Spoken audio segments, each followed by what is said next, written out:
ശ്ലീഹന്മാരുടെ തിരുനിവഹം നടകൊള്ളുന്നു പുരോഭൂവിൽ. ശ്ലീഹന്മാരുടെ ദിവ്യഗണം പിന്നണി ചേർന്നു വരുന്നല്ലോ.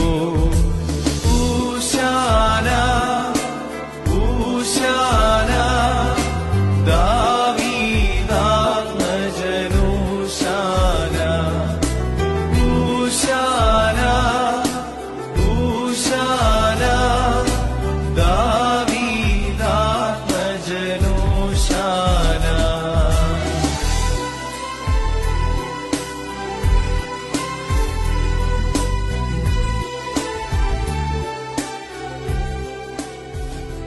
ത്രിയേക ദൈവതിരുനാമത്തിന് മഹത്വമുണ്ടായിരിക്കട്ടെ. അനുഗ്രഹീതരായ വാത്സല്യ ദൈവമക്കളെ, ലോകം രക്ഷാകരമായ ഹോശാന പെരുന്നാൾ പ്രാർത്ഥനാപൂർവം ആചരിക്കുന്ന അനുഗ്രഹീത ദിവസമാണല്ലോ ഇന്ന്. എല്ലാവർക്കും ഹോശാന പെരുന്നാളിൻ്റെ പ്രാർത്ഥന ആശംസകൾ ആദ്യമേ തന്നെ സ്നേഹപൂർവം നേരുകയാണ്.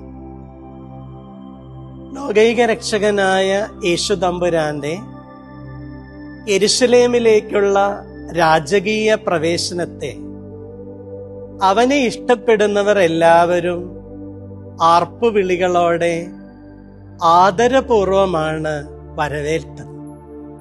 എന്നാൽ യേശുവിനോട് താല്പര്യമില്ലാതിരുന്നവരൊക്കെ അവന്റെ യെരുശലേം പ്രവേശനത്തെയും അതിന് അവന് കിട്ടിയ സ്വീകാര്യതയും കണ്ടിട്ട് വല്ലാതെ അസ്വസ്ഥരായി തീർന്നു. ഇത് ഇന്നിന്റെ ജീവിതത്തിന് നമുക്ക് നൽകുന്നൊരു സന്ദേശമുണ്ട്. നമ്മുടെ വ്യക്തിപരമായ ജീവിതത്തിൽ നമുക്കുണ്ടാകുന്ന നേട്ടങ്ങൾ, നമ്മുടെ ജീവിതത്തിന് ലഭിക്കുന്ന അംഗീകാരവും ആദരവും ഒക്കെ അത് നമ്മളെ സ്നേഹിക്കുന്നവരുടെ മനസ്സിന് മാത്രമേ സന്തോഷം സമ്മാനിക്കൂ. എത്ര വലിയ നേട്ടങ്ങൾ നമ്മുടെ ജീവിതത്തിൽ ഉണ്ടായാലും, എന്തുമാത്രം നന്മകൾ ഈ ലോകത്തിന് നമ്മൾ ചെയ്താലും, നമ്മളെ ഇഷ്ടപ്പെടാത്തവർ ഒരിക്കലും അത് അംഗീകരിക്കില്ല എന്ന് മാത്രമല്ല, അത് അവരിൽ വല്ലാത്ത അസ്വസ്ഥതകൾ ഉളവാക്കുകയും ചെയ്യും. എന്നാൽ ഹോശാന നമുക്ക് നൽകുന്ന പാഠം, ലൗകിക രക്ഷകനായ യേശു തമ്പുരാൻ തന്റെ ജീവിതത്തിന്റെ എല്ലാ നന്മകളോട് ചേർന്ന് നിന്നവരോടും മാത്രമല്ല, തനിക്കെതിരെ തിന്മ പ്രവർത്തിച്ചവരോടും യേശുവിന്റെ പ്രതികരണത്തെയാണ് നമ്മൾ ഈ ദിനം വിലമതിക്കേണ്ടത്. ഇംഗ്ലീഷിൽ ഇങ്ങനെ ഒരു ചൊല്ലുണ്ട്, a person is valued not by his action but by his reaction. ഒരാളുടെ വ്യക്തിത്വത്തിന്റെ മൂല്യം നിർണയിക്കപ്പെടുന്നത് ആ വ്യക്തിയുടെ പെരുമാറ്റത്തെ മാത്രം മാനദണ്ഡമാക്കി ആയിരിക്കും. മറ്റൊരാളുടെ പെരുമാറ്റത്തോട് അയാൾ എങ്ങനെ പ്രതികരിക്കുന്നു എന്നതിനെ കൂടെ മാനദണ്ഡമാക്കി തീർക്കേണ്ടുന്നതുണ്ട്.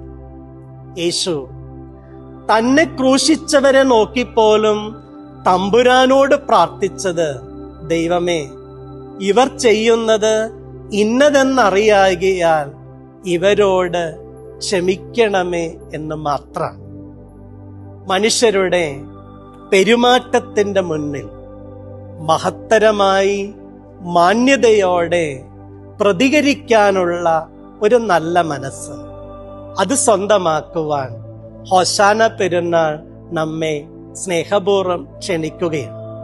ഒപ്പം ജീവിതത്തിൽ ചെയ്യുന്ന നന്മകൾക്ക് അംഗീകാരവും ആദരവും കിട്ടാത്തതിന്റെ പേരിൽ വല്ലാതെ നൊമ്പരപ്പെടുന്നെങ്കിൽ ഓർക്കുക, നിങ്ങളെ നെഞ്ചോട് ചേർത്ത് സ്വീകരിക്കുന്നവർക്ക് മാത്രമേ നിങ്ങളുടെ നന്മകളിൽ സന്തോഷിക്കാൻ സാധിക്കൂ.